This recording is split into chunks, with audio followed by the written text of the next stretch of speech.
ഹിന്ദിയിൽ റിലീസ് ചെയ്യുന്ന ഉണ്ണി മുകുന്ദന്റെ ആദ്യ ചിത്രമാണ് മാർക്കോ.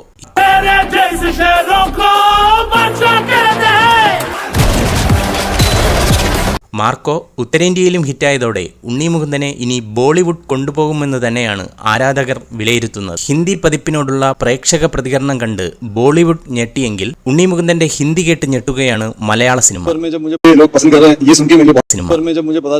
പാൻ ഇന്ത്യൻ നിലയിലേക്കുള്ള ഉണ്ണിയുടെ ആദ്യ ചുവടുവയ്പ് തന്നെ മറ്റേതൊരു മലയാള നടനും ഇതുവരെ നേടാൻ കഴിയാത്ത നേട്ടത്തോടെയാണ്.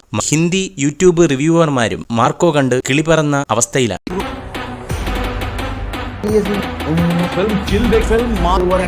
മാർക്കോ കണ്ടിറങ്ങുന്ന ഹിന്ദിക്കാർ എല്ലാം തന്നെ മികച്ച അഭിപ്രായമാണ് പറയുന്നത്. ഇതിനിടെയാണ് പ്രമോഷന്റെ ഭാഗമായി മുംബൈയിലെത്തിയ ഉണ്ണി മുകുന്ദൻ മാധ്യമങ്ങൾക്ക് നൽകിയ അഭിമുഖത്തിൽ അനായാസമായി ഹിന്ദി പറഞ്ഞ് ഞെട്ടിക്കുന്നത്. 7 ദിവസത്തെ കണക്കുകൾ പുറത്തുവരുമ്പോൾ ഉത്തരേന്ത്യയിൽ ഏറ്റവും വരുമാനം നേടിയ ആദ്യ മലയാള ചിത്രമായി മാറുകയാണ് മാർക്കോ.